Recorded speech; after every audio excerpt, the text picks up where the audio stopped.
Recording in progress. Good evening, everyone. I am Vice Chair Ian Bauke. I'm filling in for Chair Schleeslag, who is out sick today. We wish her well.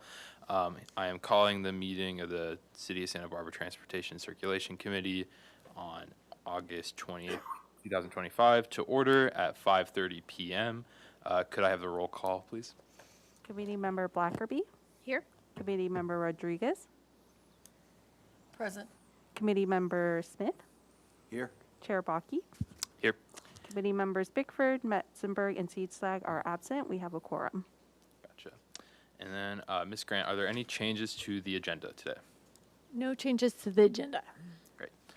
All right, and we'll open the floor to public comment. So any member of the public can address the committee for up to 2 minutes on any subject within our jurisdiction that is not scheduled for public discussion later in the meeting. So not the survey results, any other topic.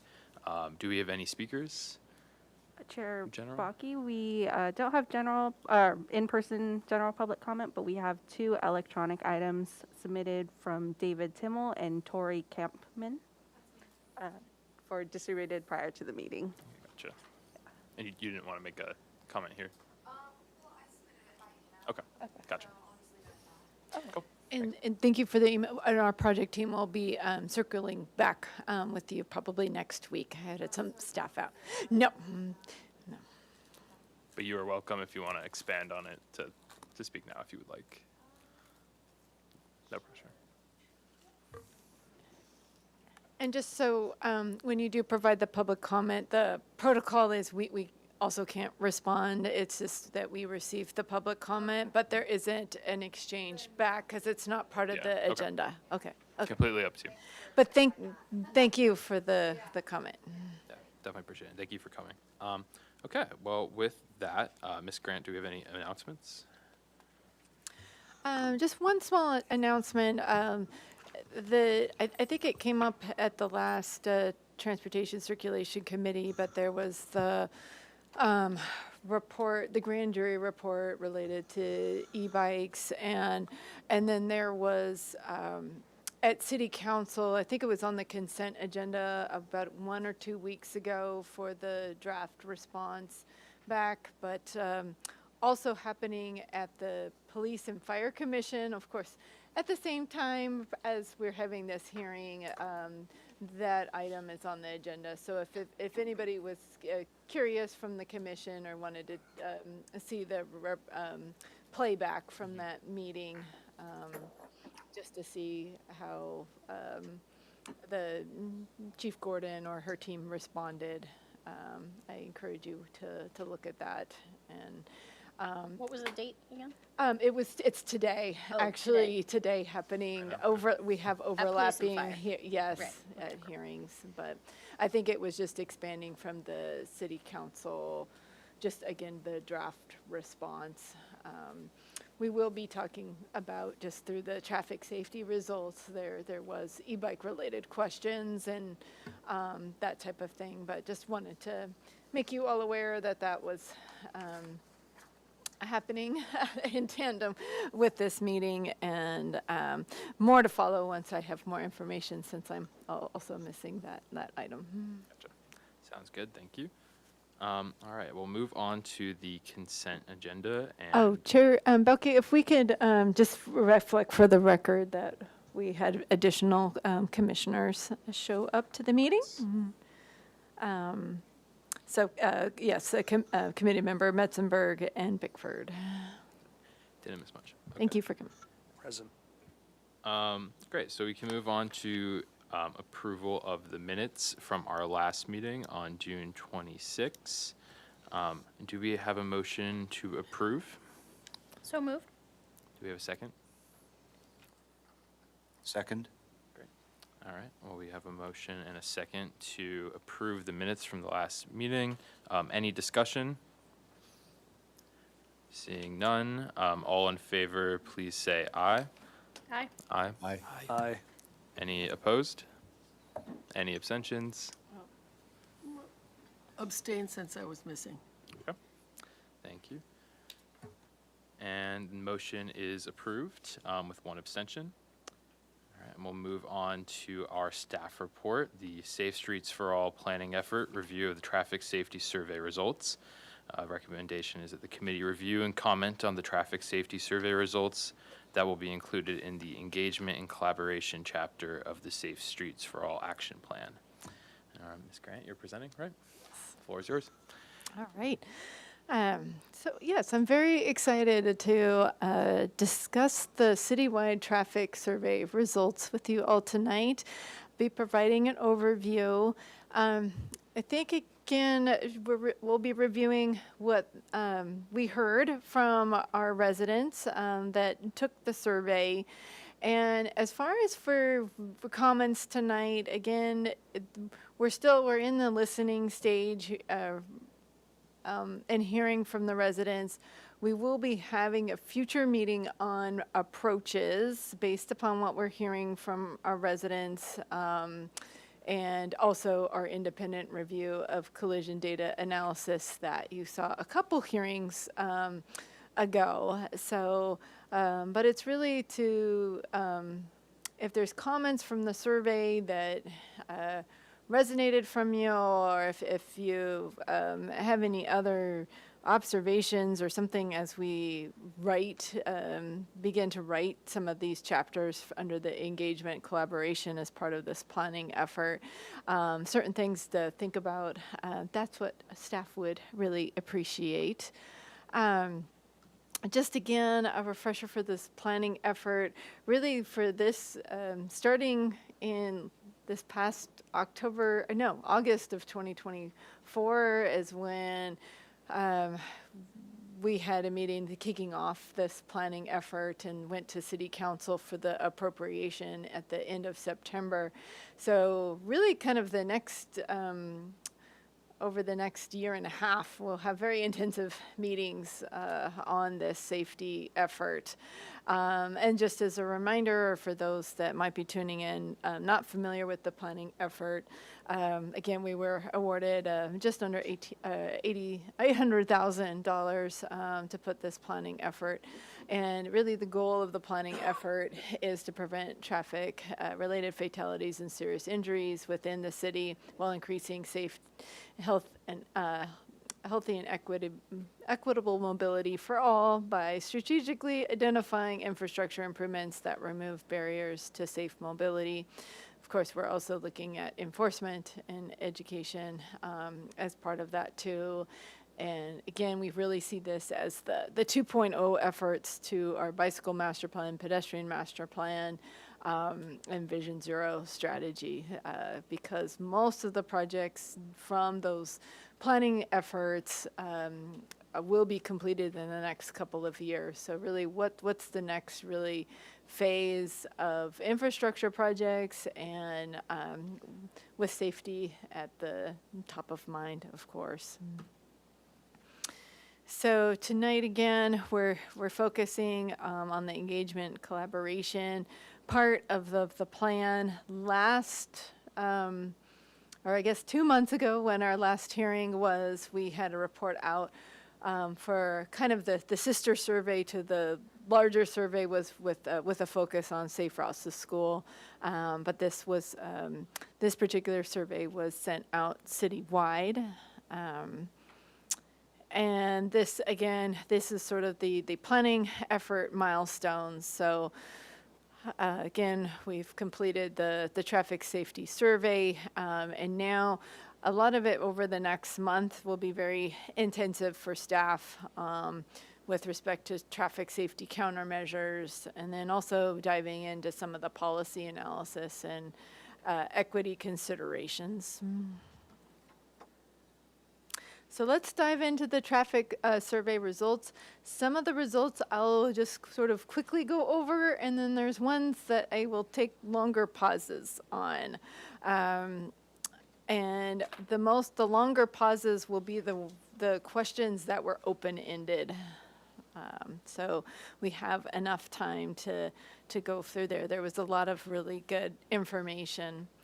As far as for the survey, the duration of it was at the end of May through August 8th. we received 853 responses.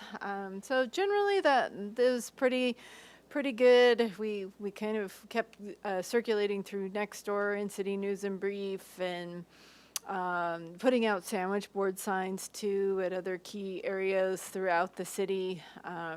So all of those were helpful. This is just sort of a snapshot from where either you work or live, as far as who is taking the survey. So again, we always look at, did we get a good cross-section where from our residents, and just quickly looking at this is, yes, we definitely covered all parts of the city, and I could tell from the open-ended responses too that we were hitting all of the neighborhoods.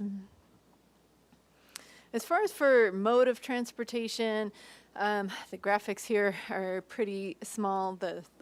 I'll have some larger images later, but roughly, as far as just asking our survey respondents, well, what's their typical mode split? And so there's not a right or a wrong. It's just, yeah, whoever the survey respondents were, did they, what was it? And of course, I would say it's fairly common to the mode split for the city, but definitely walking, it was a big mode of transportation. A little bit less, I think, for the survey respondents, as far as taking public transit was a little bit lower. And then for bike and e-bike, there was another question that we had asked, do you own a bicycle? So we could kind of see of how many do in fact have a bike or ride the bike. As far as the day splits, that seemed about right, again, for what we're seeing. But I would say primarily the respondents for primary modes is driving and then walking, and then followed by biking, and lower on the carpool and Lyft and public transit. So again, that's just what we wanted to just have an idea for that. So the next sort of section of the survey was really trying to get at like perceptions and with respect to safety. And a lot of these questions too were very similar, if not the same, that we asked when we sent it out through the schools as well. But so what concerns you most when walking across the street in the city? So as far as I'm not going to name everything or break down all the percentages, but what we were, the biggest concerns were vehicle speeding and drivers not stopping, and parked vehicles obstructing oncoming drivers or those crossing the street. And we did have in the other section, those were some of the other reasons that were a concern for those when walking. The next one was what concerns you most when you're riding a bike or e-bike. And so there was the question that about 23% of the respondents do not ride a bike. But those that do, the top concerns were distracted drivers, sharing the road with vehicles, and lack of separated or protected bike lanes were the top. And what concerns you most when driving a motor vehicle? And that one was behavior of other drivers, behavior of cyclists, and then overall condition of city streets, like concern of debris and potholes. And then there was the other category again, were some of the other concerns. Out of the following scenarios, this was one that was very interesting. So the question was, out of the following scenarios, which is the biggest safety threat to you, regardless of mode of transportation? And again, this is, there's not a right or a wrong. It's a perception. I always think of if for kids, or you're on road trips and you play the would you rather game.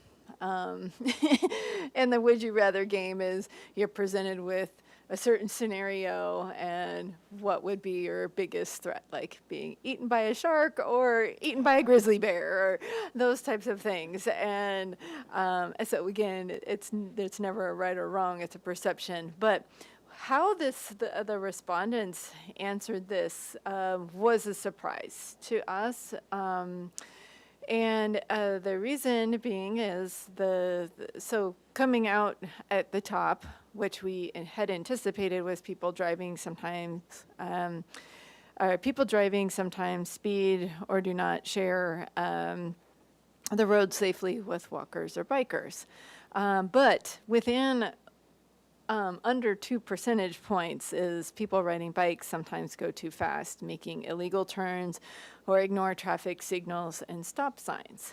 So again, on the game of would you rather, being hit by a couple ton vehicle versus an e-bike, from the laws of physics and how you would fare well, being hit, I think, by the driver would be the biggest threat and the highest severity of outcome. So I think when you're providing the comments, because we've really kind of hemmed and hawed over this, and I think part of it too, or for the threat or maybe the stress points, and of course you see it in the some of the other questions for the comments. I think that when survey respondents read this, it could be that it is the, e-bikes or bikes being a stress point on the network for drivers because of the, cyclists take different lines. And then, of course, we have issues with both drivers and e-bikes not obeying rules of the road, traffic signals, stop control, that type of thing. And so I think that's probably why it ranked high, but I didn't think it would be that close. Yes. I'm curious, what would be fascinating, and maybe I already did this, is to look at crosstabs of this to see from people who, how often they drive a car versus how often they ride a bike versus walking, or do they even have a bike, or do they, that kind of thing, I think would probably illuminate a lot of this. And then I think, the all of the above piece, when the question is, which is the biggest safety threat, kind of lets 25% of people off the hook to answer the question, I would say. So, I mean, the survey's done, but just thinking about that, if you're really trying to force people to say what's the biggest threat, a quarter of them got to be like, well, everything. Right. Right. Yes. So, anyway, but it would be very interesting to see the modes of the people answering the way they're answering. Yeah.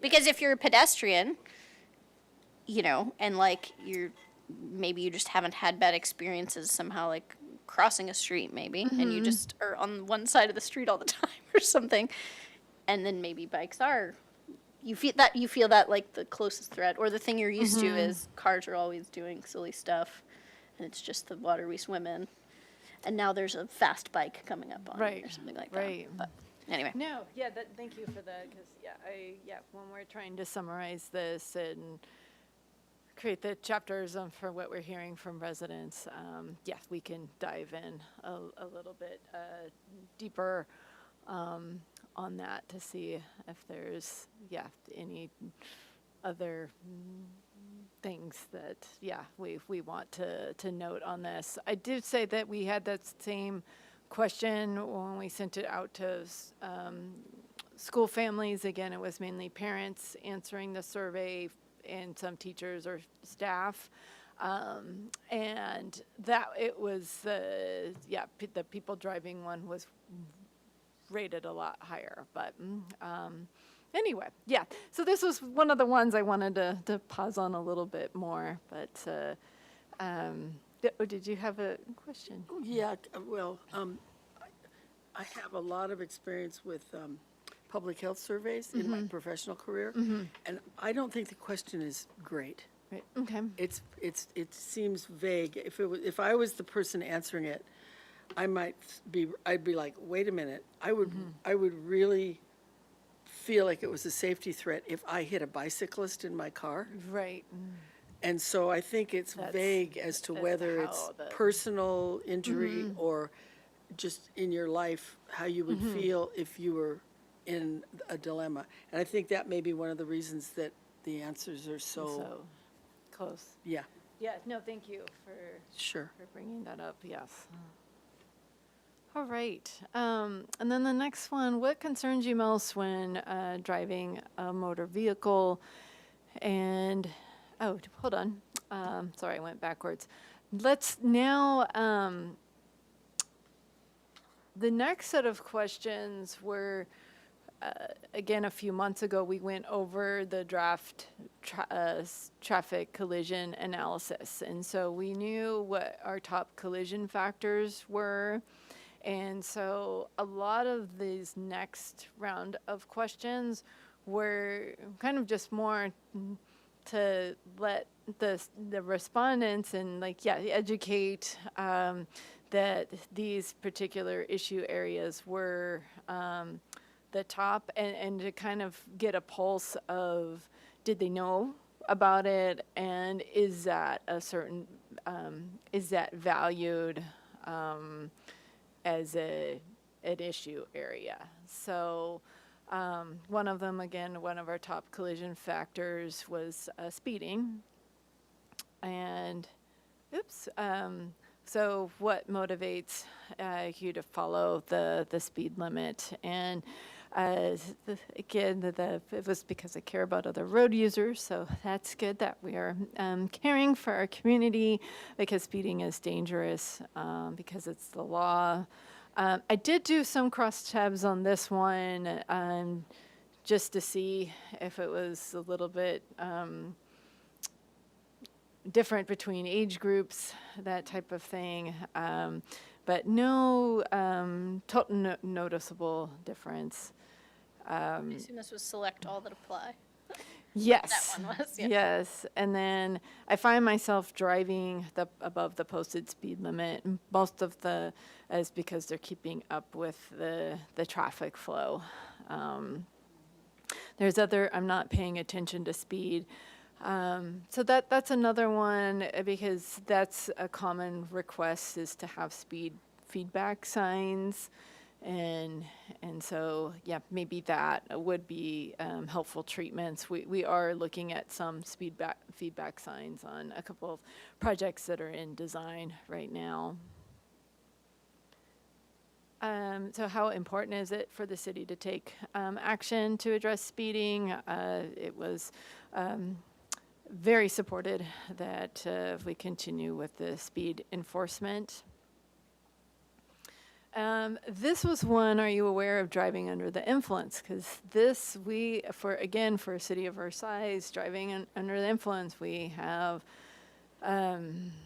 not good data on that. And as far as severe and fatal injuries go. And so most people were aware of it. When I did crosstabs on this for age, less aware for younger survey respondents. So again, this one, we really vacillated because there's so much under federal or state laws of like what you what you can and can't do, or so we ended up with just sort of a education type question, and I think that's we're still working internally on what is going to be the next level approach from an enforcement and education standpoint. And another big one was improper turning and not obeying traffic control devices. To what extent do you agree with the statement of distracted driving is a serious concern? So that does, again, seem to be very prevalent in our community. And the next one, that pedestrians and cyclists and motorcyclists are more likely to suffer from a fatality or severe injury. Would you support on-street parking removal in circumstances where it would improve safety for all road users? And so generally, we have a sway more into that support. Obviously, I think it's very location specific or in general until you have the removal on your street. And so I think we'll continue to struggle with that. And as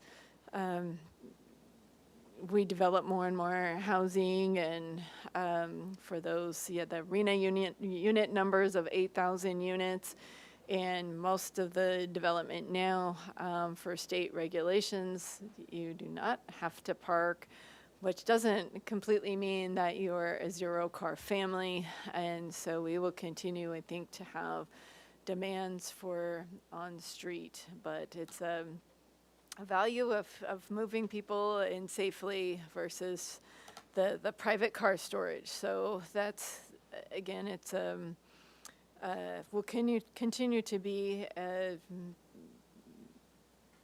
community dialogue on that. So here's where I want to spend a little bit more time. There was 3 open-ended questions. And it's always, what we really did appreciate is the survey respondents really did take the time to answer the questions. You always have to be careful what you ask for. Some people, I think in general, it was extremely helpful. Sometimes, with these surveys are anonymous, and some of the comments can be very mean. But it's also, again, this is just snapshots of our residents and trying to understand the overall feelings and sentiment. And it was really interesting because I ended up, we're always trying to, leverage technology. And when I decided to run the questions through AI for summaries, because it got me out of any sort of a bias, but I still went through every single response because I also want to know, well, how closely did AI provide the summaries versus what we would do? But I would say that it was probably 95% there. What AI was very as far as the themes, and took out any emotion out of it. And I think that's good, but I think it's also,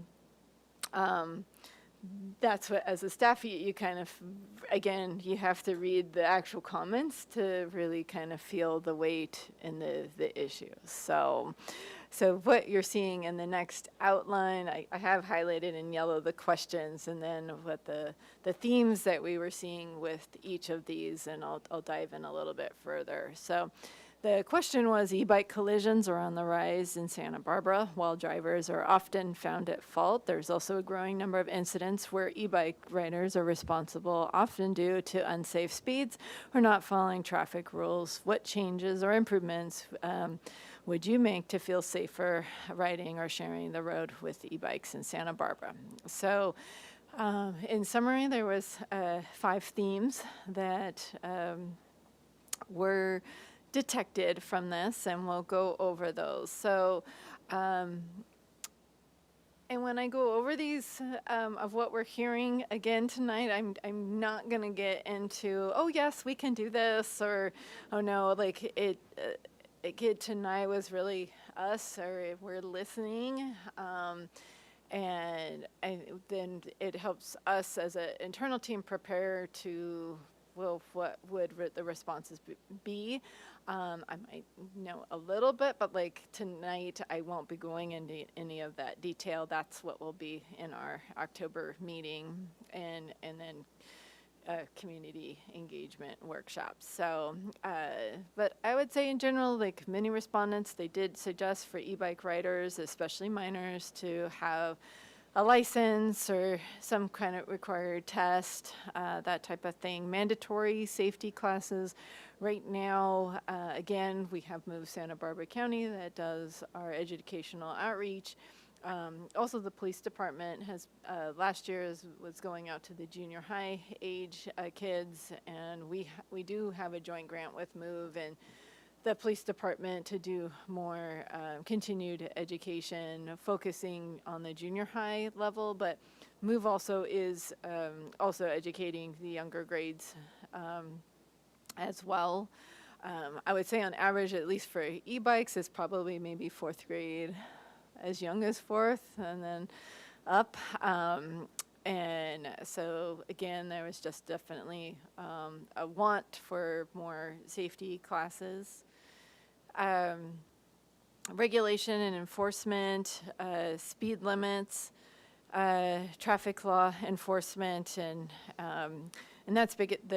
Of course, we had the ordinance go out, gosh, now several months ago, and there will be more as far as reports on how the enforcement efforts are going, but I know that the police department's active in for the helmet laws.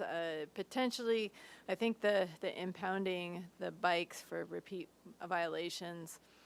Thought it was interesting. There was a lot of good comments from residents, especially that residents that are newer to our area, but that have either traveled or lived in Europe, and throttle bikes are not allowed in the European Union countries.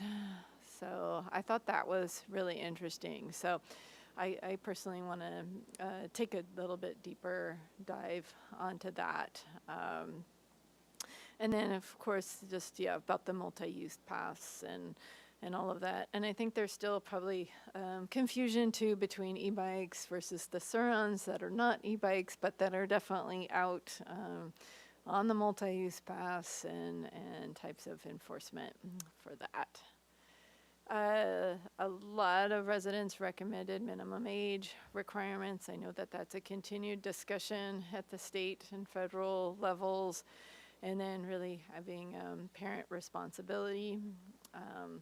Ultimately, when there's fines, and if you are a minor, and if they don't do the traffic diversion course, then the parents would ultimately be responsible for paying for those violations. But I think, like, in the courses or classes that I hope teach too, that some of the sometimes some of the parents are extremely knowledgeable with bikes and others not at all and haven't touched a bike since they were little, and so really trying to get used to and know the technology. So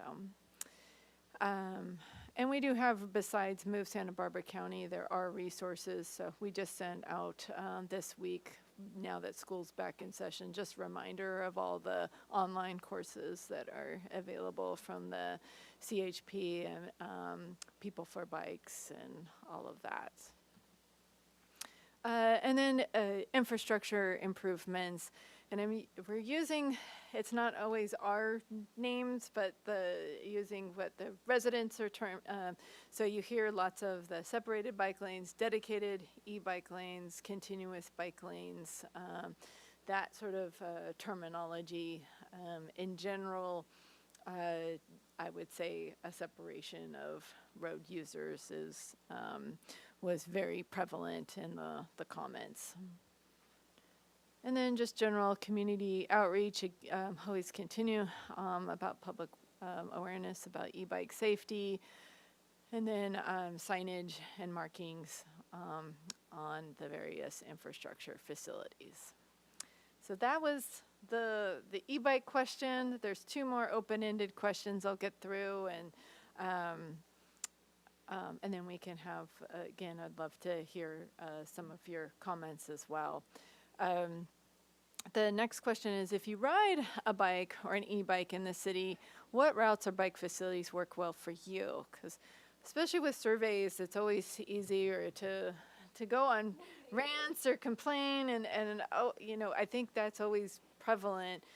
You don't, we don't get the emails every day when we go out and do outreach. Or people are very happy to come up to us and say how much they love certain facilities, but I would not say that that is in our inbox every day. It's usually the opposite of, oh, life as we know it is going to end because of X, Y, Z, that type of thing. But we wanted people thinking, well, what is working for them? I do want to say there were a couple of responses that I read that were specifically about things that I had brought up 2 or 3 meetings ago. Yeah. And that wasn't me screaming at you. No. So, you know. Yeah, no, it's all, they're all good. I think here was the popular, routes and facilities. So, State Street, a lot of people, like for Cabrillo, they said Cabrillo Bike Path was the name. We call it the Beachway. But nobody in all the comments ever said the Beachway. So it's also kind of interesting when we talk about our facilities.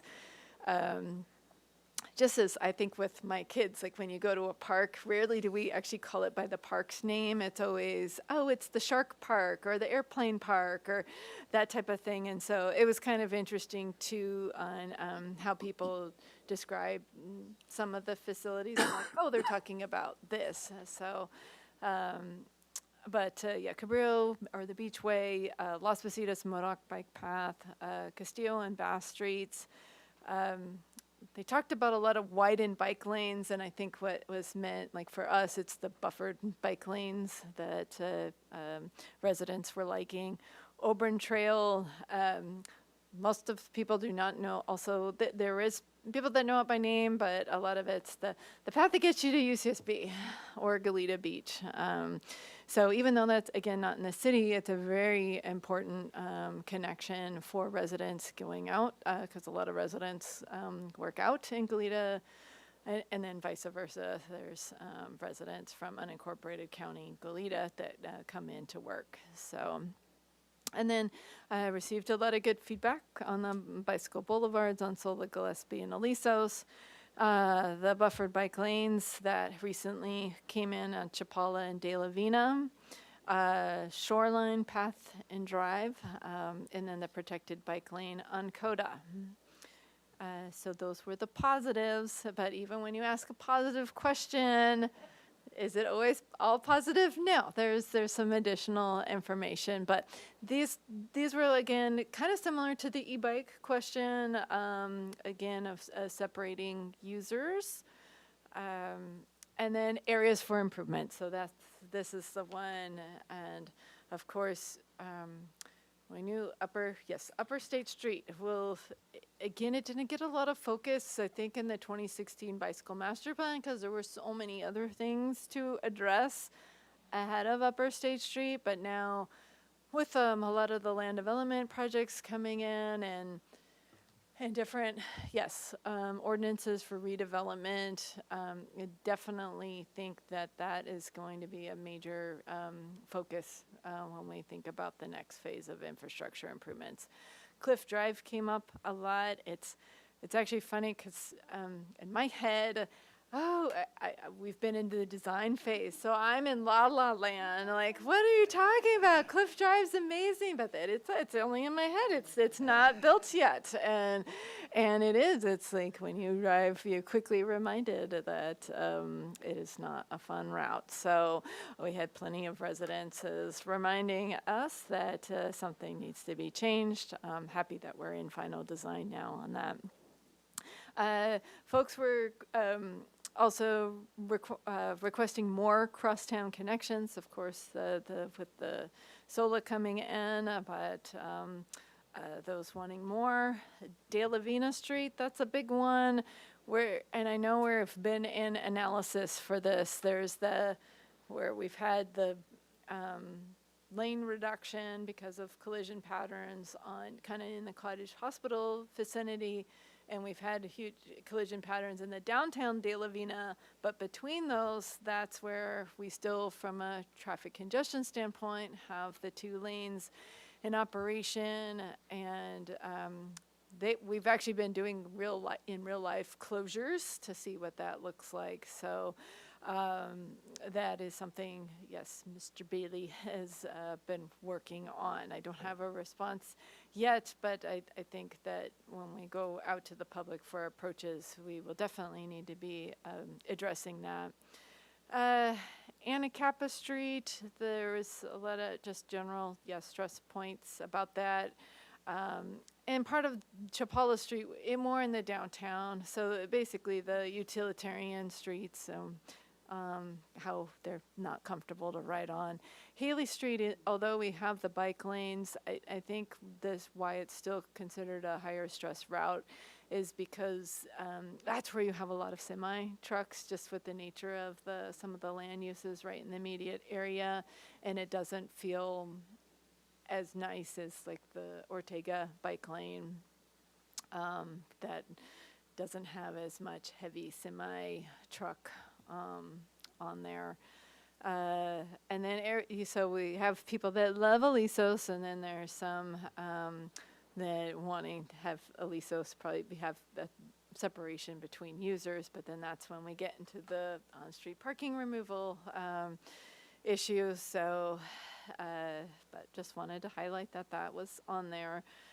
Shoreline Drive, although there were several that really like Shoreline Drive, then there's not everybody likes it. And then Coda Street, generally like it, but then there are, just right as you get to downtown, that's when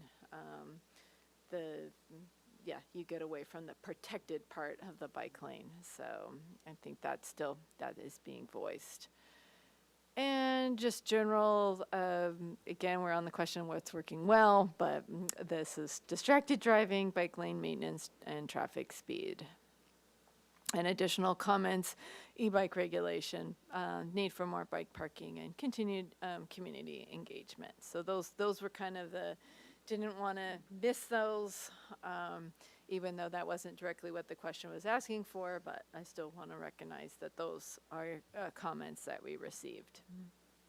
And then the last question is, do you have suggestions for improving traffic safety in the city? So a lot of comments on those.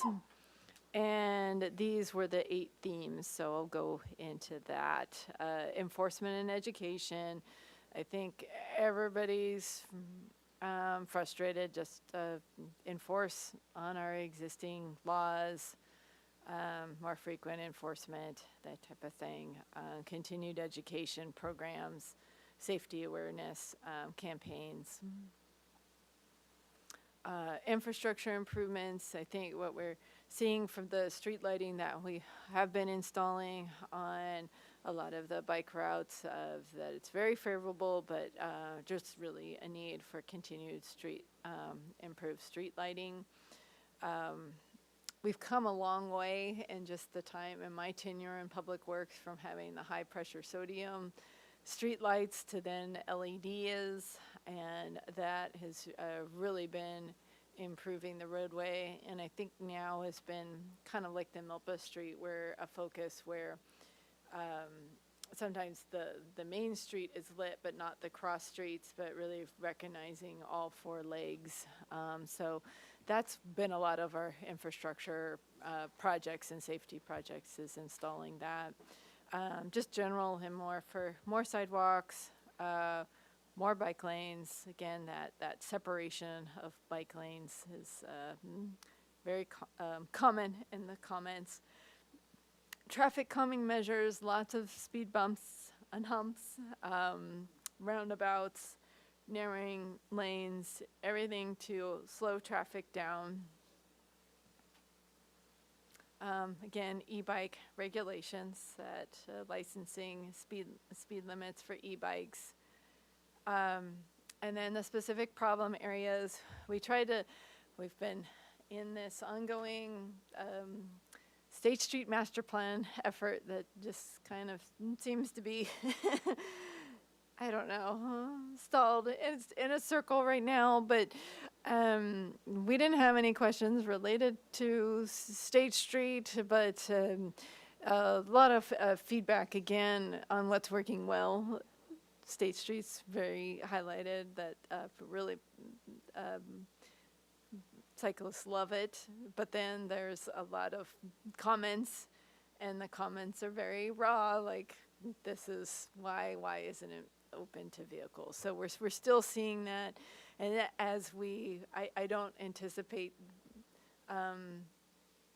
that to go away. Like, it's going to be very much of the dialogue when that effort returns for city council. But as of right now, there is no project to evaluate. And then just again, specific problem areas highlighting, yes, Cliff Drive needs attention. Las Positas, I think it's the Las Positas section between basically where we have the improvements and then Las Positas, Modoc, all the way to State Street, just that whole corridor. It is in our capital plan, but we're trying to, figure out some, that would be a whole corridor overhaul as well. And then in Calle Real is another problem area. Besides, and then I would say in general, the upper state, everything in the upper State Street area was needing a whole refresh. And then parking enforcement, and then a lot of comments related to just parking in the red and not having visibility at intersections. That continues to be a big concern. So as much as we've had like the traffic calming comments, of course, then opposite of that is sort of the improving traffic flow. And so there was definitely residents' feedback, whoa, we need to go faster and quicker.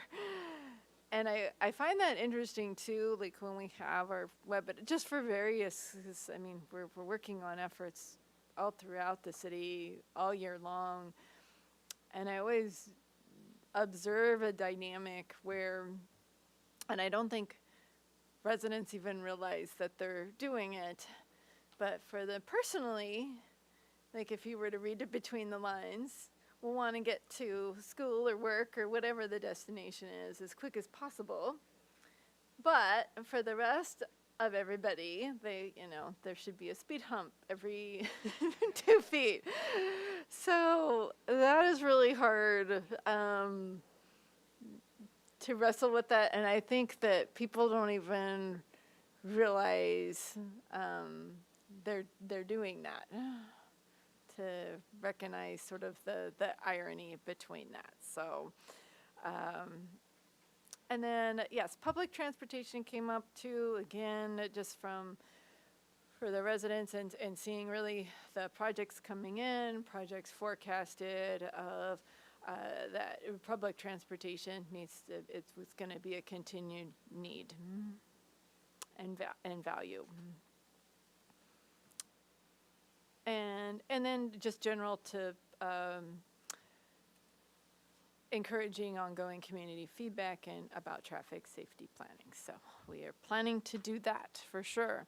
As far as for the demographics on who took this survey, thank you for taking the survey. It was kind of a good balance between genders, and in the right-hand column, I just had like, well, what is our sort of breakdown between male and female? So I would say that both sexes were represented. Again, we're always trying to see is, do we have any bias between one gender or the other? So that part was okay. The race, it was heavy on the white side as for the census data. Again, for our city is about, for the breakdowns, about 54% white, and then the next dominant is Hispanic at 37%. So what we did not hear, we heard some, but not, it was only 5.8% from the Hispanic community.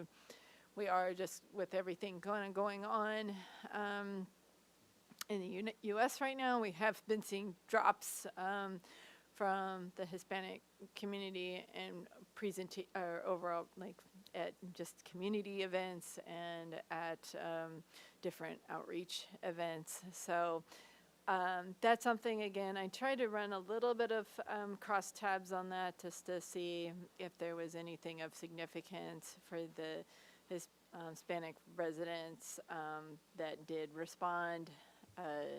Wasn't seeing anything too major in that. And then what is your age? The survey respondents were definitely on the older side, and less from our younger residents. Again, we are on the median age for our community. But just, again, something to take into context, and so probably we want to run a few more crosstabs on that. And I think as we go and dive into the next phase of like approaches, I think when Ms. Swanson presented to you the Safe Routes to School survey, it was really a target with parents. But we would like to hear more from the youth. It was something that when we were working with the California Walks program and Berkeley program, when we were putting together the survey questions, because they do surveys all over the state, and really wanted their feedback. But there was a little bit more red tape to involving minors. But I think when we do some additional outreach, we would like to hear more from our younger residents. So just want to put that into context. So a preview of what we're working on behind the scenes is just really absorbing what the residents are saying. And then, of course, the collision data that we presented to you a few months ago, really taking a deeper dive. And so this again in the red and orange collectively make up it's only 20% of our roadways in the city, but responsible for 88% of severe and injuries and fatalities. So if we had to triage resources, this is the areas that we want to hit from an engineering, education, enforcement standpoint. There might be something that we would look at, like if there was a solution for infrastructure that might be a parallel route potentially, but really we really want to hone in on this to see if we could move that needle, because as again, for a city of our size, our statistics are not good. So that's the little bit of the preview, and that's what we're working on for upcoming workshops and circling back with the committee in October about. Could I quickly ask, just because I don't want to Yes. forget, do you have an estimate of, you said 80% is tier 88. 1, and 88 in tier 1 and tier 2, right? Yes. What about just tier 1, if we're talking about triaging? You know what, I don't have that statistic in front of me, but I did Yes. back of the napkin when we first got the data, and I think Yeah. it was like 45. Yes, but if it's, we could get that in when we get this back, that would be yes, super helpful. I do have it. It's in that draft safety report. I just don't have it right in front of me, so I don't want to misrepresent it. But yes, the red is the most significant, followed by the orange. Right. So, Okay, awesome. but yeah, the bigger statistics just running through my head. But yeah, and maybe that's again the triage, or as we roll through that might be the priority areas. That's something. we'll be asking for feedback on. Awesome. Thank So you. with that, that was the overview of the citywide traffic results, and love to, again, Chair Baki, if you could just maybe call if there's any other questions. Again, I'm not going to be going into, well, this is how we're addressing it tonight, but anything else, like Committee Member Blackerby said, oh, run a couple cross tabs on this one question. Is there anything like this, or observations, or when you were reading through some of the comments that really resonated with you? I was going to ask what questions would be helpful for you, so there you go. Okay, so we're going to move on to committee member questions. If we could just try our best to keep it to questions, and then let our public commenters go, and then go into our comments and feedback. All right, I'll open it up to any committee members with questions. Heather? Mr. Bickford? So I read through all of it before we got here. My question is, you have this survey that now validates everything that SB Bike, Coast, and and what you've heard for 20 years, and what your team of professionals knows to be a fact. Can we see an overlay of that slide that says what is needed for improvements, and what is actually funded and in the works, and what is proposed going forward? Otherwise, Yes. why was this done? That's what we're working on. I think that when we originally, a few months ago, when we presented the collision statistics, we didn't want to release that without providing a context, because it's not like, oh gee, we're looking at the collisions for the first time ever. That's not the story. And it's not the story that we haven't done anything for engineering, education, or enforcement either. And so that's why there was that part 2 of what we have been doing to address traffic safety. But what we do plan, as far as for graphics to communicate that narrative, is we do have mapped what the treatments have been recently done and what are coming soon in the roadway. So spatially, you could see from an engineering perspective of approaches, and then highlighting where the gaps are from there. So that's what we're working on internally right now. And the comments are extremely helpful, because it just helps put weight to certain things. And as from the engineering perspective, for the treatments that we are putting in, we're seeing very good collision reductions, but it's not bringing it to zero. When we're Vision Zero, we're trying to get to zero. So engineering will bring you to a certain point, but some of the collisions that are happening, like you can't out-engineer DUIs. So it could be that we did do the engineering treatment, but we're still seeing DUIs on the network, which would be another approach for enforcement and education. So that's what will be part of the narrative when we come back.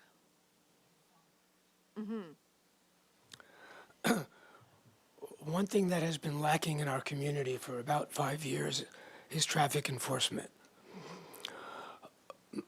My question is, do we know with any degree of certainty, does traffic enforcement change people's behaviors to a point where that is a good tactic to try. I mean- Great question. So I think when we respond to that, so what we're trying to do visually is work on graphics where we're seeing the certain issue areas, and what the plan recommended enforcement approach will be. Again, we're trying to move the needle. Will it, like, it's not just one solution that will move the needle. It's multi-pronged to help move the needle. But I think in some of those, it will be a time will tell. Because maybe we knock it out of the park and we're not seeing any DUIs no longer on a roadway, for example. But did it just change because we're enforcing on that roadway and now the next major roadway is the parallel street?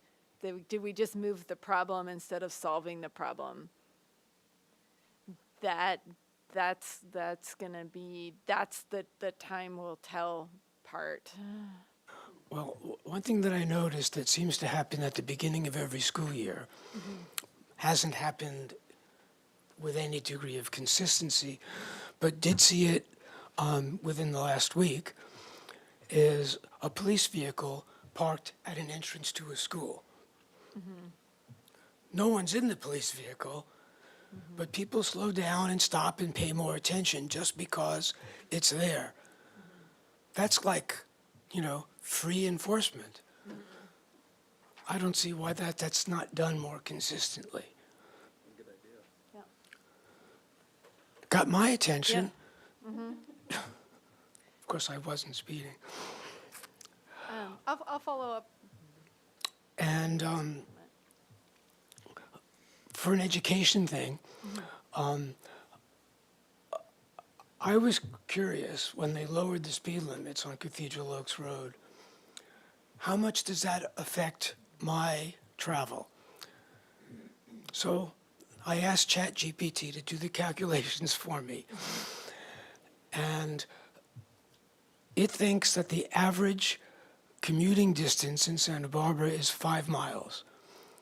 The time difference between going 30 miles an hour and 35 miles an hour saves exactly 58 seconds in travel time, assuming that you don't stop for a traffic light, in which case all bets are off. So I wanted to see in real life what that means. And in my trekking off to the club, I have an electric vehicle which accelerates very quickly. So I can get up to speed limit, boom. There was a car in front of me who was, for some reason or other, going 5 miles an hour less than the speed limit. I got around him or her. And there's 3 traffic lights along the way. So I'm going exactly the speed limit. The other car is going 5 miles an hour or even more or less. We have the same number of traffic lights. We get to the destination at exactly the same time. Makes no difference if you speed. If people could understand that, being shown the actual, a real life video of what it means to not speed, there's an education tool that might work. But we're not doing that. I have one other comment to make about throttle control. I think questions. Comments will be later. The report's great. I like to see what comes of it.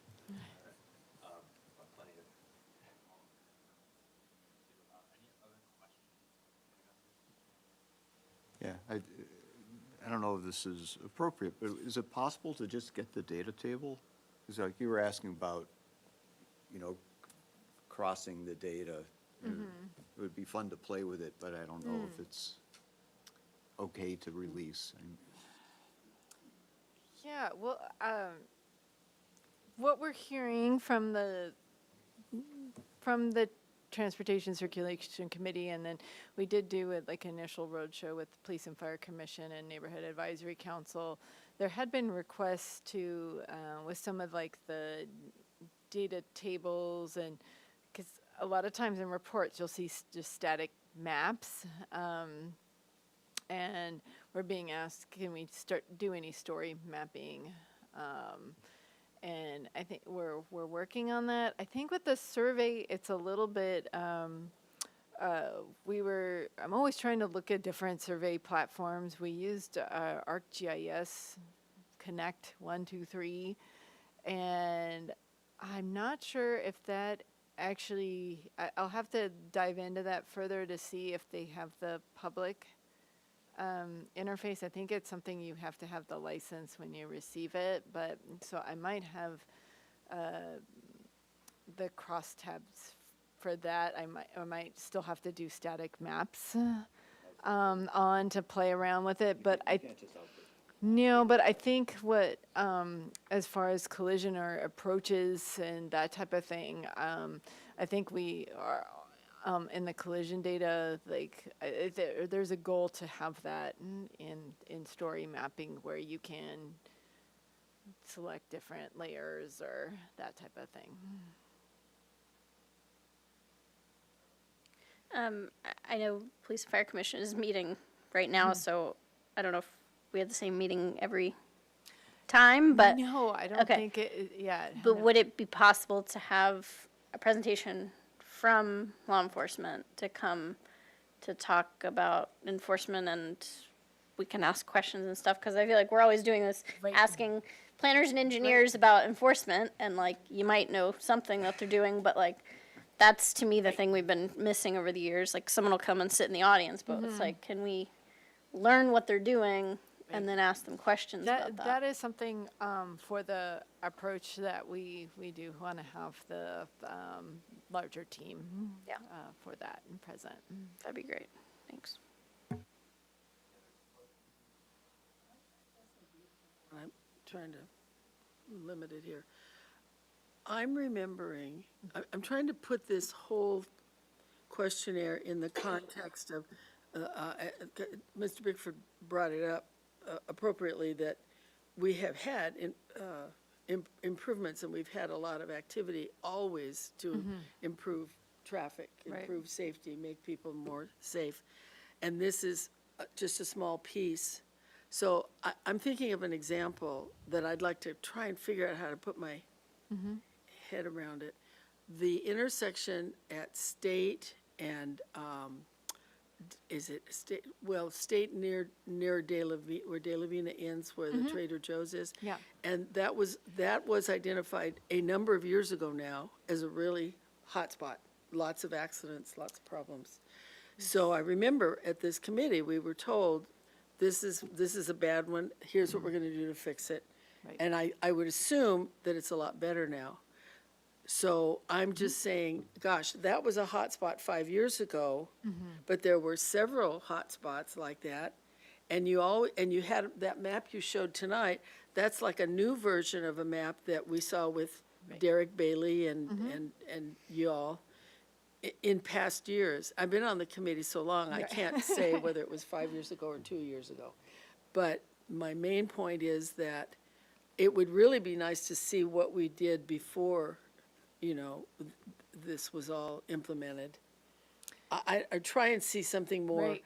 like layered, like Larry was saying, Yeah, put all the different pieces a little more together, and it'll come, I guess.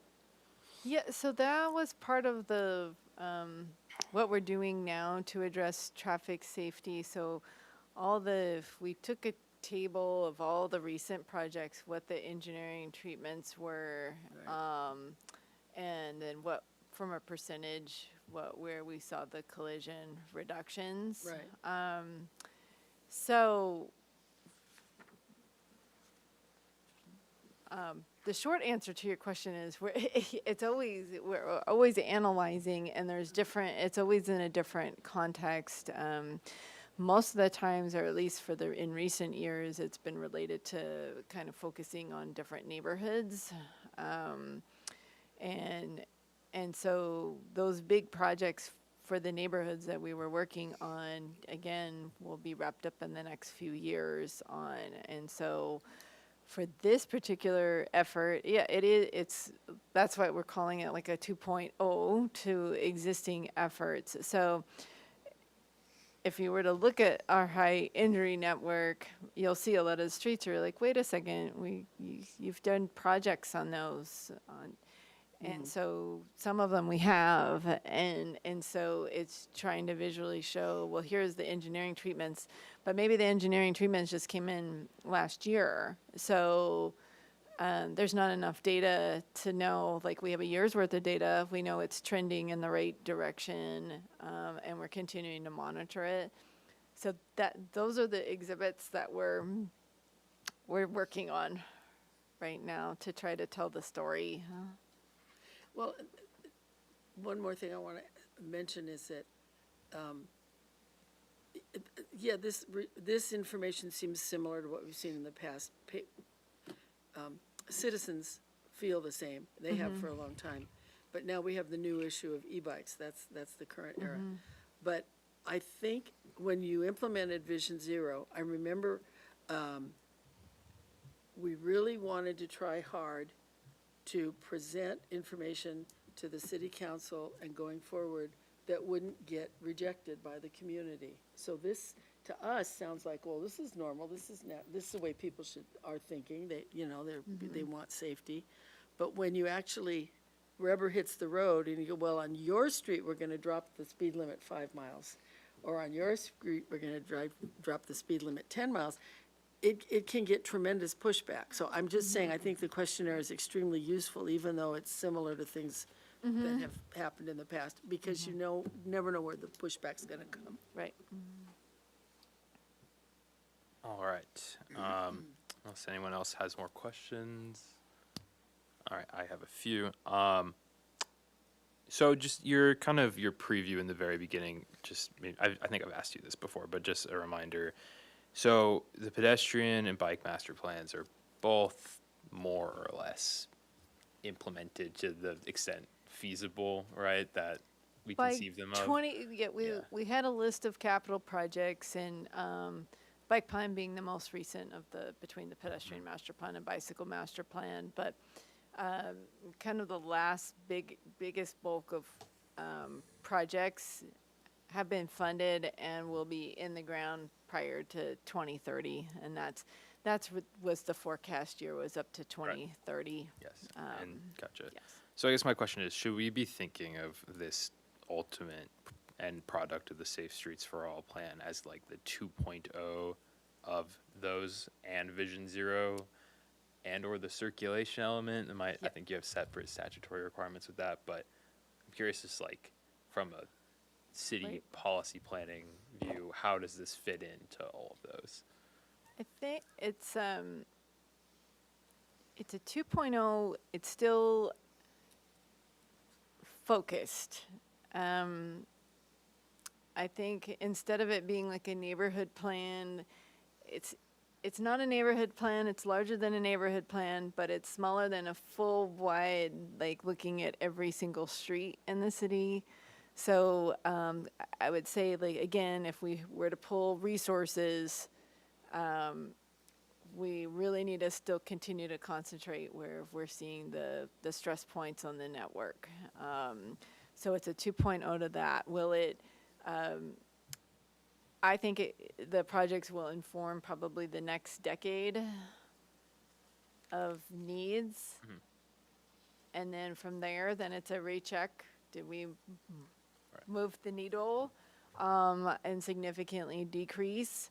If not, then that's another kind of, or if it's working, then it would be expanding upon the other areas. Gotcha. So, okay, perfect. That's kind of what I thought. Like, so for, like, because it's a federal grant with its own kind of thought process behind it, right? But in terms of how we're intending to use it is to inform capital projects motivated primarily on safety, right? Right. In the next 10, 20 years. Okay, perfect. Many recommendations. A lot of them I agree with, some of which I don't, from the public about licensing requirements, age limits, specifically for e-bikes. Does the city of Santa Barbara have any legal authority to impose anything like a license on a bicycle rider? Or I think there may be some latitude with minors using certain things or wearing helmets, but could you speak to kind of how much could the public I think reasonably that's expect? the next ongoing, the meeting we need to have with the law enforcement to understand that. I do know in other, through like legislation, like in San Diego areas, that it's becoming like a requirement that they have to go through instruction in order to bike to their school. And some of the what's coming to mind is Carlsbad. So they do have to show that they've completed a level of training. So I think certain things like that are possible. Just need to investigate it a little bit further. Gotcha. I guess just one follow-up question, like, is it conceivable that the city could require all people using an electric bicycle to have a license that the city created a program to administer, or is that just, I mean, I feel like what people, like, the reason I ask is a lot of these suggestions are in the realm of the state that the city kind of doesn't have any Right. control over.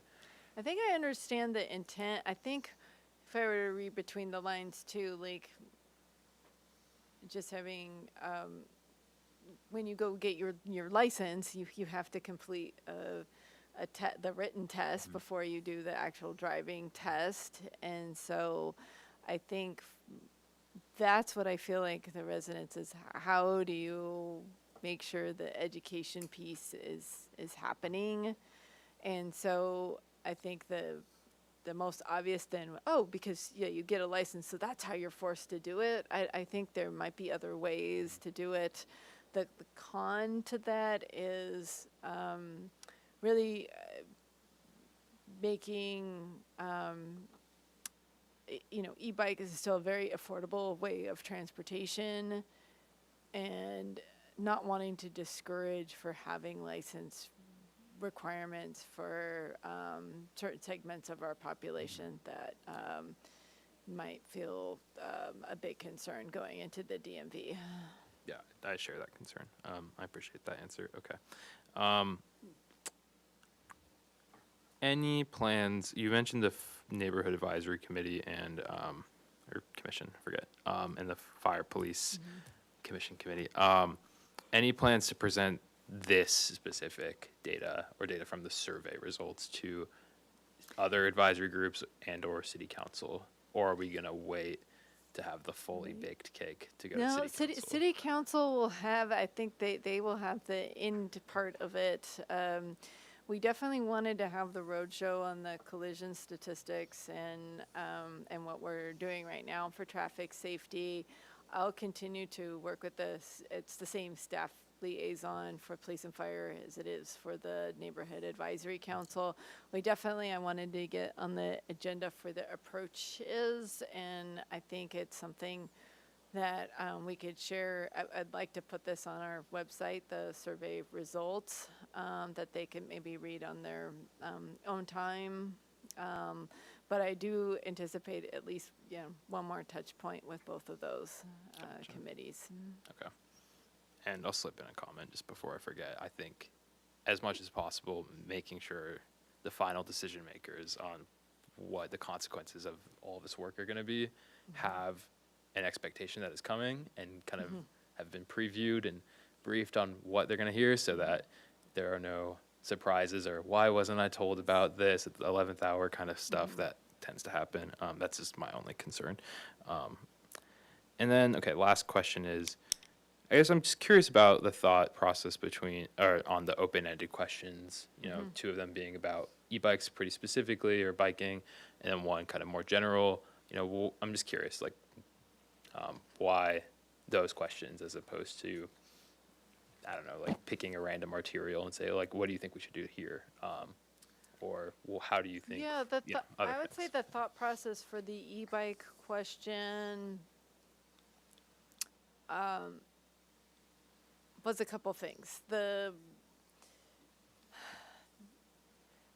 We don't have a lot of data about e-bikes, and that's, again, statistics wise, they were not tracked at, e-bikes as an e-bike until partway through the year 2022. So we really only have 2 years of full collision data. And then that is something at the state and federal level that everybody's having that same, we don't have a lot of statistics. But you could make the choice of, well, we don't have a lot of statistics, so we're not going to do anything. When it's a very hot topic in the community, and so a lot of it was kind of just an education. Hey, by the way, this is what we're at least seeing right now, and we're seeing the cyclists, the e-bikes at fault trending upwards. Is it statistically significant? Not a long enough data set, but is it worth mentioning? Yes, and that's what we just wanted to hear a little bit more of the sentiment, and it's just a good reminder for staff, and then on how we reach out on both the enforcement and education campaigns, and as we're designing infrastructure of the feedback is very heavy. Yeah. That makes sense, So yeah. I think for that was the why behind that And, question. yeah. The other one, again, the why for the what's working was just to, again, get people thinking in a different light. What is our whole system terrible or whatever? No, actually, there's a lot of enjoyable places that people like to ride. So I think that was also very helpful in affirming different treatments, and there's lots of different ways to design bike facilities too. So that comment was helpful for that. And then just overall traffic safety, just again, it helps us what are sort of the loudest comments. It helps strategies, and then or when we're releasing education campaigns, what's going out first, type of thing. Gotcha. Okay, that makes sense. All right. But it's hard, and then it's hard on surveys because it's already you want to ask 1,000 questions, but then you still want people to take it. And it was funny for when we first started working with communication specialists on other surveys over the years, and it's always funny for me to see when people skip a question. Here, I guess I'm the rule follower. The answer is 1 through 10. If I'm taking the survey, I'll answer 1 through 10. And so that's always interesting too, because even with trying to get it at a scale, there's still people that will skip the questions. So it's always an interesting social experiment. Yeah, definitely.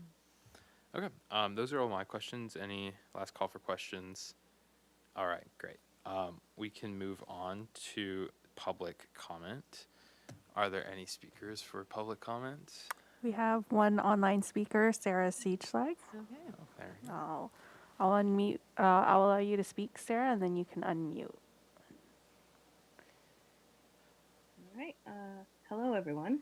Sorry I can't be there with you tonight. Not feeling completely above board, but yeah, happy to listen in. I think from reviewing the report, commenting as a member of the public, I was happy to see that a lot of people like our bike paths, and as much as I also don't want to focus on the negative, I noticed a couple things that were missing, and Ms. Grant touched on this on her slides as well. A lot of people like our bike paths. No one really said they love our bike parking system. No one adores these hitching post bike rack system that we have. And so I think that's just kind of a flag to notice that. And for our north-south ride routes, Bath and Castillo are very well appreciated. I really like those paths, but then there's just nothing like that east of state. And so I think maybe a lot of those people say they're more are comfortable using state because other routes are just more crowded and unsafe. On the second question, of course, when you ask an open-ended question saying what are your concerns about e-bikes, you're going to get a whole lot of concerns about e-bikes. But I was still sad to see the really significant percentage of people wanting more legal enforcement for e-bikes and especially for teenagers. I think we're in a situation where, maybe the lack of either enforcement or engineering for something like speed means that people want more enforcement to shut down e-biking altogether. And I don't want interactions with law enforcement to necessarily to be the go-to first choice for solution for anyone. But either way, like, this is the police presence and the enforcement level that we have, and if we aren't solving people's e-bike speeding concerns with our current enforcement, then I don't think relying on licensing or other ticketing strategies is going to be any more effective. And maybe just reiterating that one of the best ways to slow down speeding bikers is to narrow the visible bike paths and maybe expand the sidewalks of State Street, and maybe that will come up on a State Street master plan. And so I think those are my comments today. Thanks all. Great, thank you. Do you have any in-person public comment? No, not today? Okay. No other speakers. All right. I'll just quickly ask, do folks feel like they need a quick bathroom break before we get into comments, or should we just power through? Let's go. All right, cool.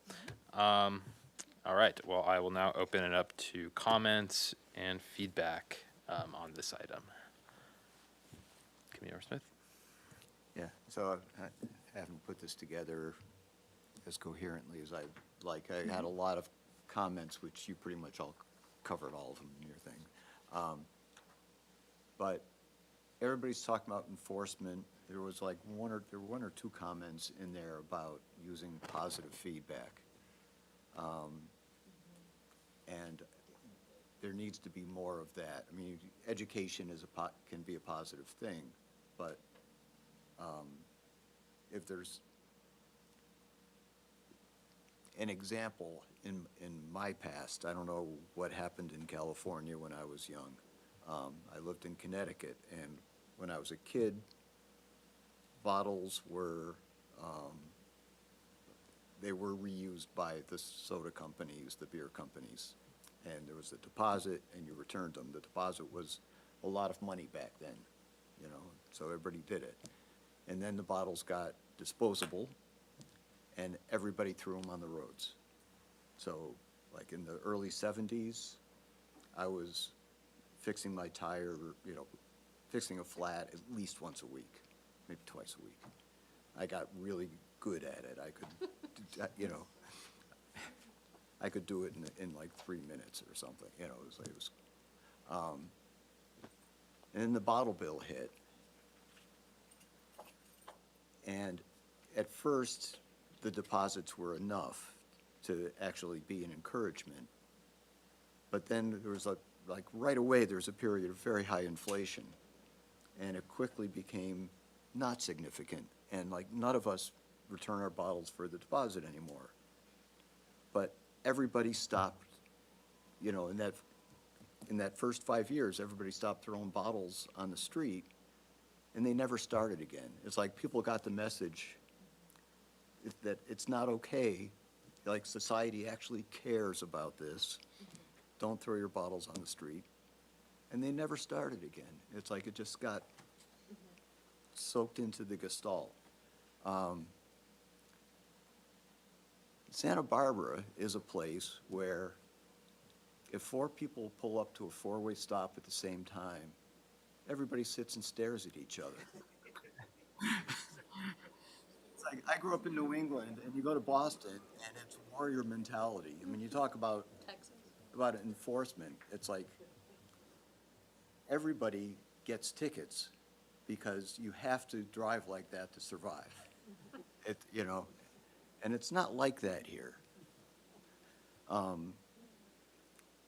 I think you could do some positive things, and I know it's not really public works again, so I'm kind of going off topic, but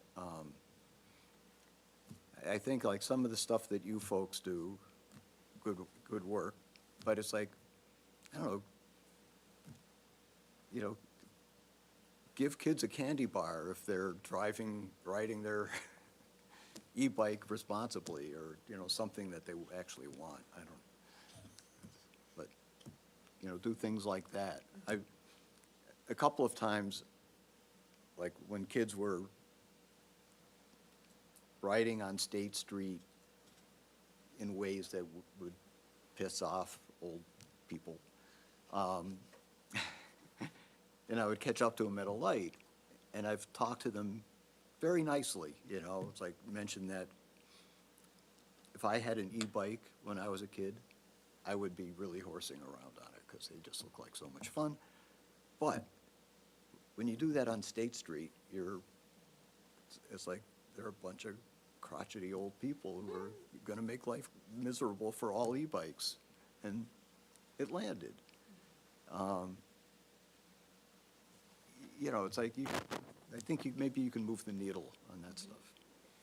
Yeah, and then, for reference, I did pick up on that comment from the resident. I forget if they mentioned the name of their community, but they did say that law enforcement were handing out like fast gift food cards. gift cards for riders that were riding and obeying the traffic signals, had helmets on, etc.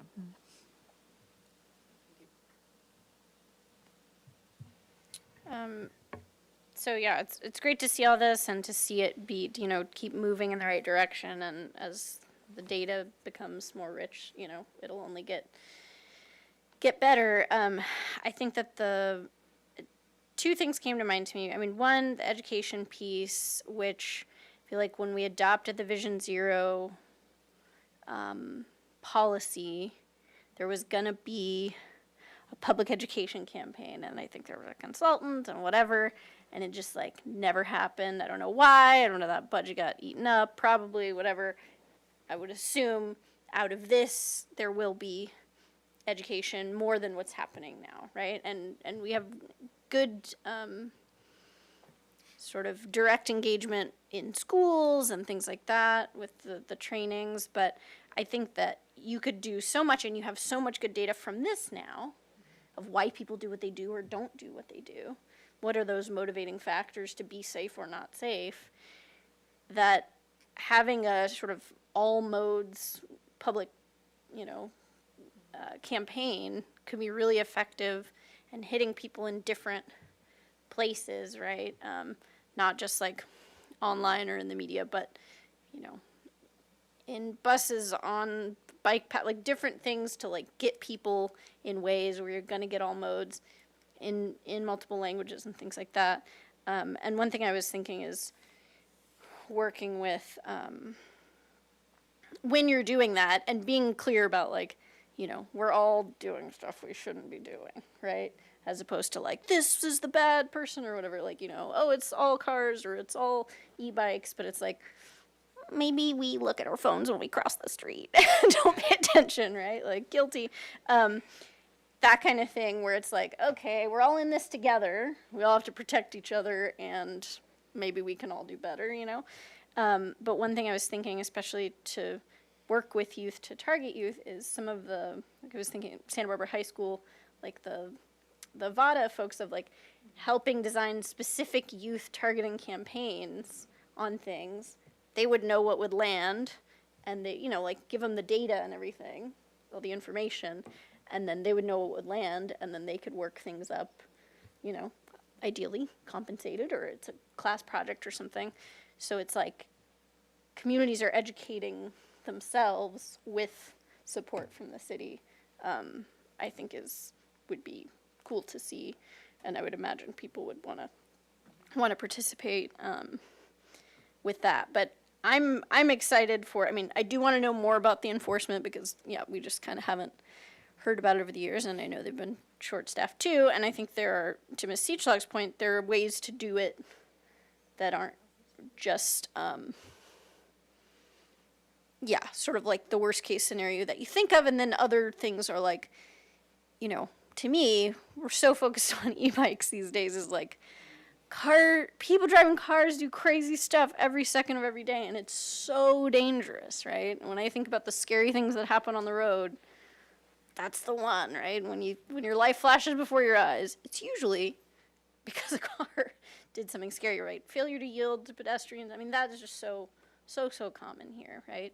So I think those types of, and I feel like that used to happen more too. Like it'd be education, like we're gonna do this, heads up, and then they'd be scooping people up on De La Vina or whatever, things like that.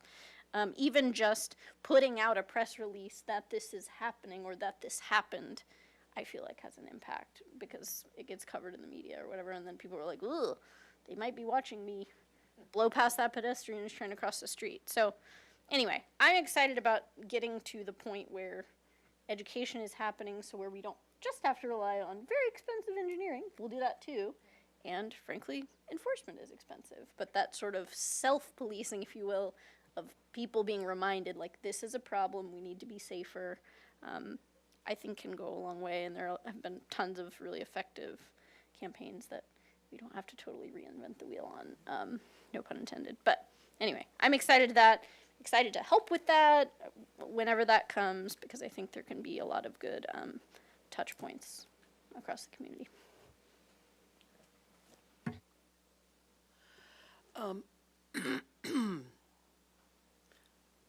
The construction and infrastructure of safety is an ongoing project, and this city knows what to do.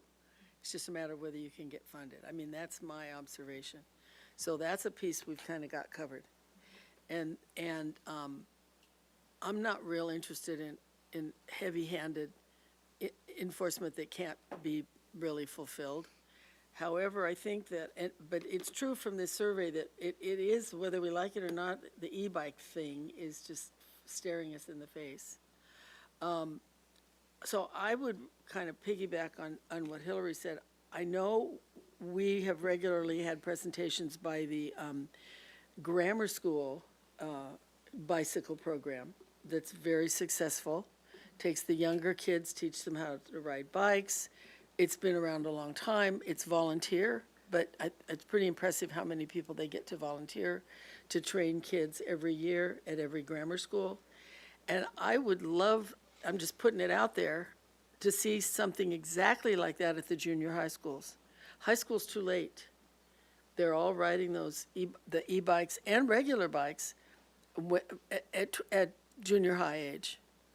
And I think that if there was enough motivation in the community, this survey shows that there's tremendous interest, motivation among the parents or the the teachers at the schools to have those programs on all of our junior high school campuses, so that kids get their little in-house certificate from school. At least that would be something.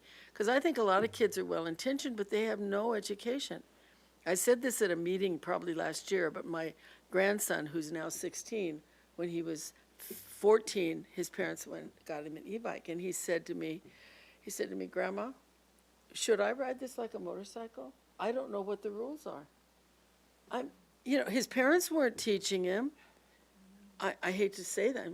My daughter doesn't live in Santa Barbara, so I'm not going to hear about it. But I think there's just a lot of kids at that age who are given a really powerful vehicle, whether it's a regular 10-speed bike or an e-bike, and no training, and that's really not good, and it's a gap.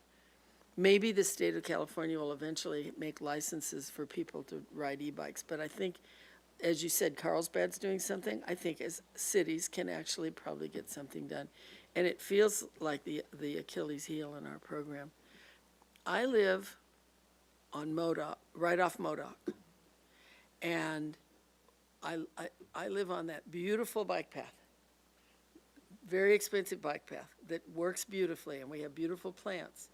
But every single time I go to the corner of Calle de los Amigos and Modoc, bicyclists completely ignore that they have a stop sign at that intersection. And I'm sure I'm not the only person who has issues like that with different, but it's just my example, it's my neighborhood. And it's really frightening. I just assume that I'm not gonna have a bicyclist stop. I just don't, because I don't wanna hit them.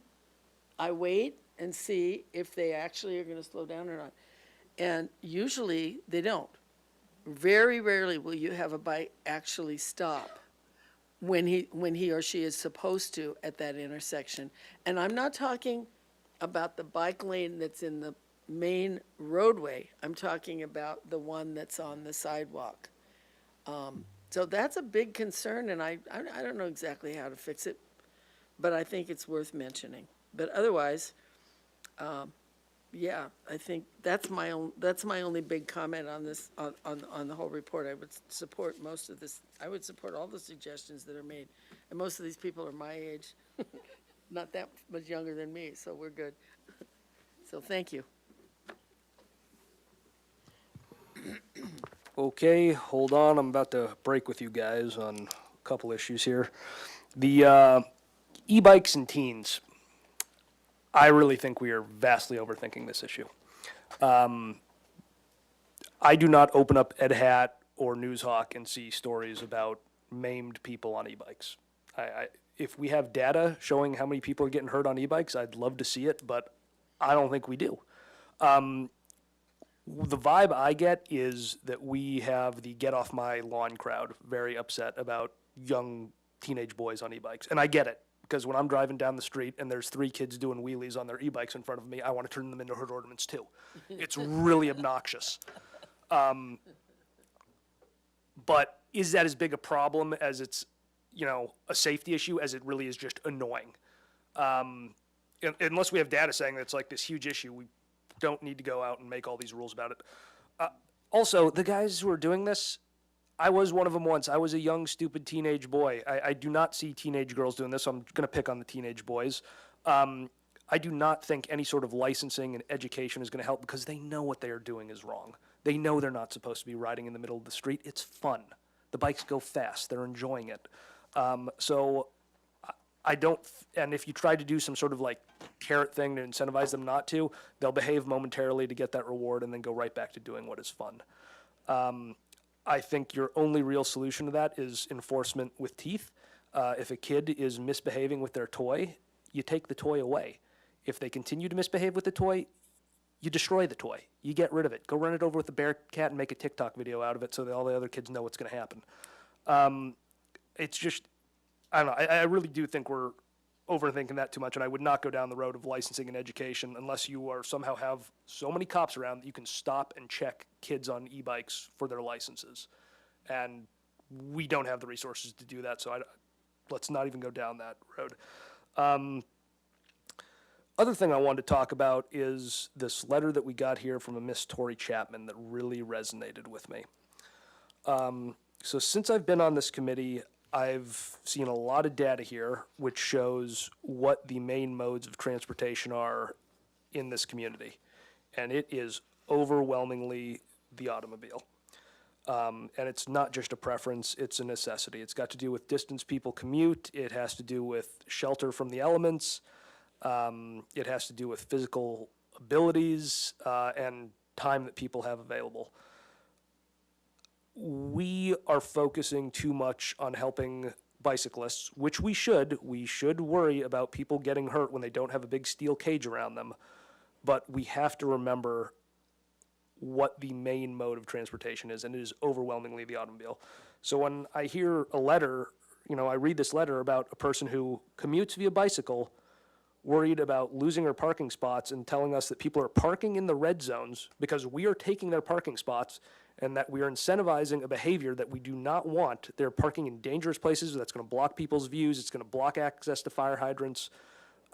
This is the kind of, government that causes people to lose faith in institutions, which is at a record high right now. Sometimes I really do think some of the programs that we take on, we should just, if it's not broken, don't fix it. But we really need to be careful about taking away people's parking spots. And I really, especially on the west side and the east side where people have it hard and they're probably paycheck to paycheck, and now they don't have a place to park their car and it's getting towed. It's, we talk a lot about equity. That right there, that is not government helping out with equity. So, all right, that's my 2 cents.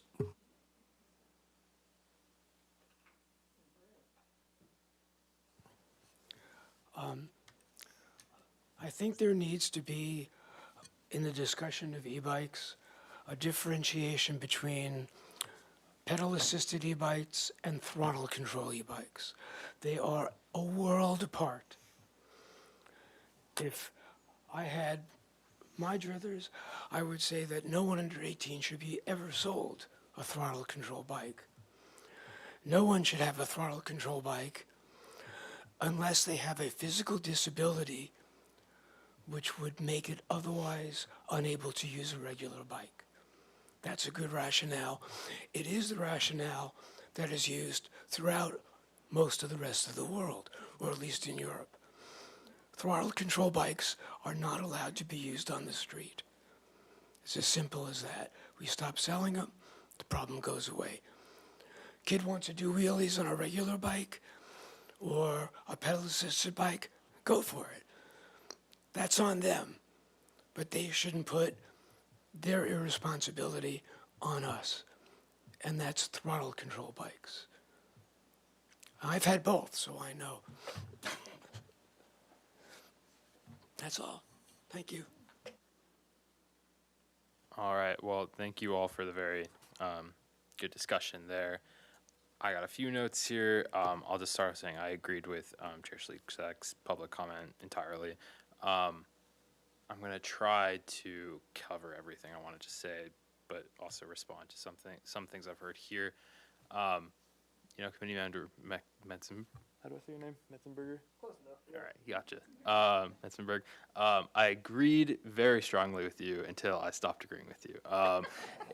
So I agree we're not going to educate our way out of e-bikes, and I think you're right. Like the stories you see on Newshawk on an almost weekly basis is someone is killed by a car, right? It's not hard. No one has been killed in the city of Santa Barbara by an e-bike. It just hasn't happened. It does not say it will never happen. And it's not a concern, right? And it's an emerging issue. So it's obvious that people are going to be very focused on it. Just like when cars first came around, there are a lot of historical parallels with how people reacted, right? What I slightly disagree with is, if there is a situation where creating a safe street, especially in some place like the West Side, requires a project to change a road that was never really designed with bicycles in mind or really safety in mind, and it might require a few parking spaces to be removed. It's a difficult thing. It's not something we should be eager to do, but it's not, I think, black and white that we should never do it or we should always do it. I think, street parking is a very valuable community resource for folks, especially in neighborhoods like the West Side. At the same time, there has to be a minimum level of infrastructure that people feel safe commuting or just existing, even recreationally, using a bicycle.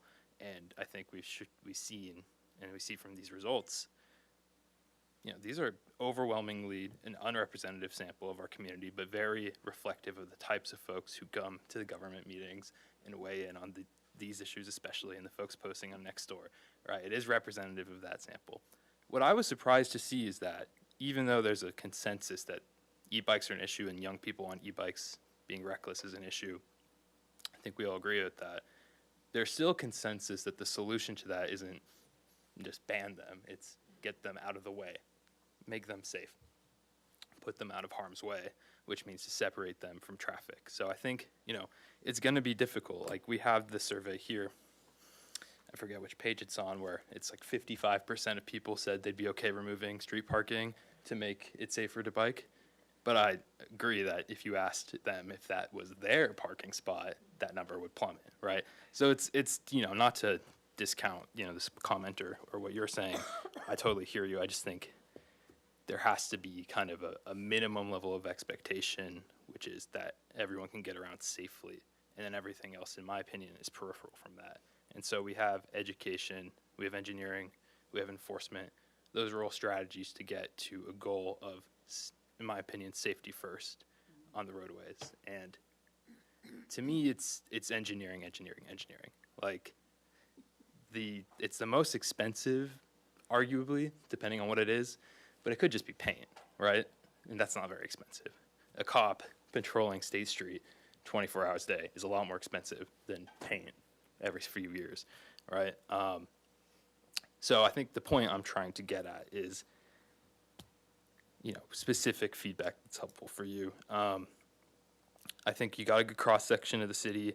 I think that people are demanding infrastructure. They like the ideas of licensing and education and enforcement, but I agree it's just not a viable long-term strategy to solving the issue, which is that too many people see too many close calls,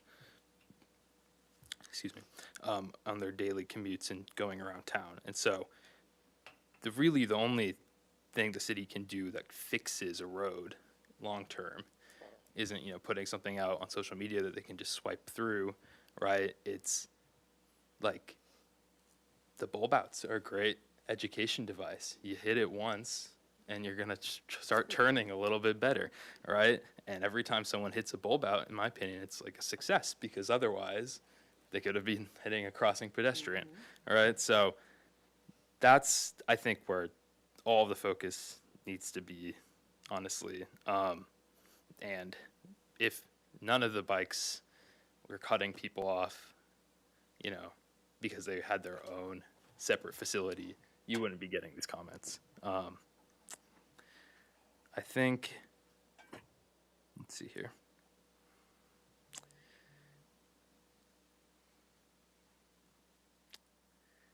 Yeah, I think distracted driving is a horrible, horrible trend in this community. See it every single day. I don't even have a bike. I commute almost exclusively by driving myself. Occasionally I'll take the bus, but like that is what I experience personally as even if they're not doing anything to me, but like a perceived threat of what's around me, I see people on their phone in a left turn lane, just like going through it, and I don't know what you can do about that other than every time a cop sees them, pull them over, and just make it so that if they hit something, the road is designed to have minimal damage to everybody else. So I think, when we're looking at things like De La Vina, I just moved, but we lived right off De La Vina, right where it becomes two ways. I think it's kind of pointless, even from a traffic throughput perspective, to have it two ways, or two lanes in the same direction. I think you're seeing that with people complaining about Haley Street. It's one-way street with like 3 lanes all going the same direction, in my opinion, redundantly. It just doesn't connote a vibe of a place people feel safe or want to be. And I've been seeing interesting research about one-way streets having negative safety and economic impacts. I think if they're one lane, it's a different thing. But if it's looks like a highway, people are going to treat it like a highway. And then, let's see what else we got here. Then we can all go home.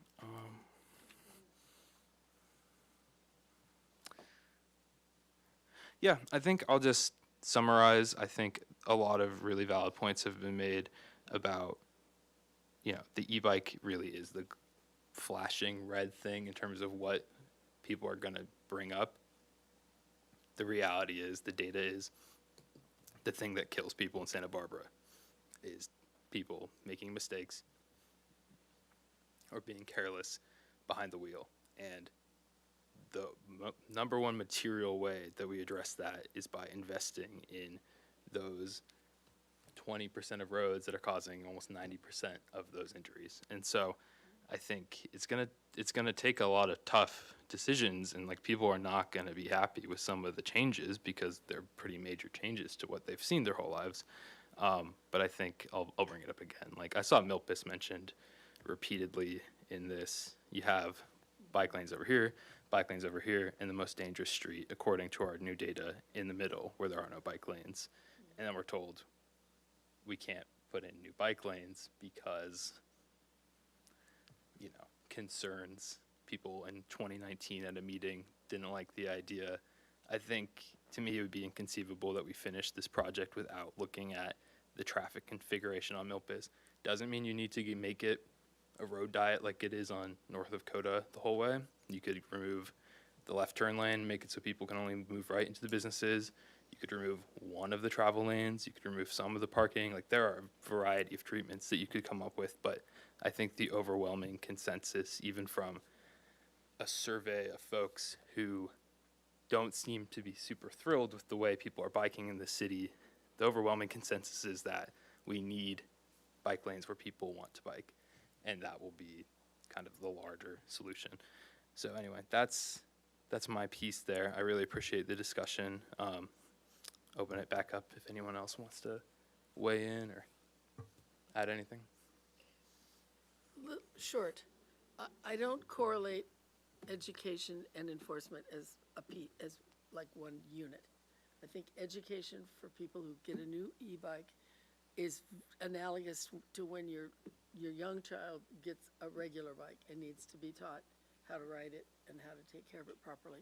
So I just want to make sure that's clear for me, that it's not necessarily all one piece. Just have a question. Aren't there education programs at junior highs? I thought. Yeah, Yeah, yes, okay, there yeah. there is, and also the police department in connection with moves just recently received a Office of Traffic and Safety grant for additional funding for the junior high age. I think there's some speculation for the kind of in the past few years, the junior high students were also where the move tends to be heavier on them through sixth grade. But then we had the COVID years, so then all the tactile kind of training wasn't there. There were lots of neighborhood rides and some other things, but education looked a little bit different, and so there's some kind of speculation. Well, maybe were we missing that because of COVID for the rules of the road?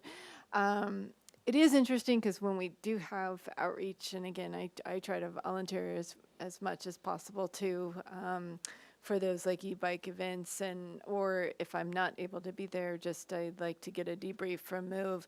And we always ask, well, what are the aha moments from when you're teaching with the kids? Like, what were the kind of biggest takeaways? And most of them, to committee member Rodriguez's comments, is a lot of it is just the rules of the road, which was whether you're regular on the acoustic bike or the electric bike, it's same rules apply. So, but of course there's some nuances with the e-bike because it is a heavier bike, so signaling is more difficult. Learning the braking distances and that type of thing, because again, you're on a heavier bike. So there's some ahas with that, but I think it's the interesting. So that will continue to be a focus as we go into the this coming school year. And again, Move is the educator for South and North County. So we continue to have that presence and locked in the next kind of 3 years through Measure A grant funding for the resources on that. I do want to have just one comment for the education campaign. Yes, that is another one that fell sort of victim of the COVID. Like, we couldn't, right when we were ready to launch messaging and road safety, is right when the pandemic hit. And then when we were slowly coming out of the pandemic, a lot of our needs, we were fortunate to get grant funding. And so a lot of the Vision Zero education was more in the project side, but there's still, that gap still remains. I did get the green light. I have a issued contract and had a first kickoff meeting. I contracted with a a firm that specializes in both transportation and community engagement. They're really working nationwide and working with Miss Drew Van Ingle, for those that used to be a part of our community, so she knows our community really well. But working with alongside, it's the Nelson Nygaard team again. So happy, I'm excited to be picking their brains because again, they work on nationwide information to see again what we can regurgitate, what's working maybe well in other communities that could be successful here. But I did not want to wait for the end of a planning effort to just say, oh, we need to do education. Like it isn't a very important need, so that you'll hopefully start to see that in tandem as we start to release some of the messaging for that. And so, yeah. Any last chance comments? All right. Well, I really appreciate this discussion. Ms. Grant, I think you have what you need in terms Yes, of thank feedback, you. right? All right. Well, then I can call this meeting adjourned at 7:30 on the dot. Very efficient, everyone. Good job. And we are adjourned. All right.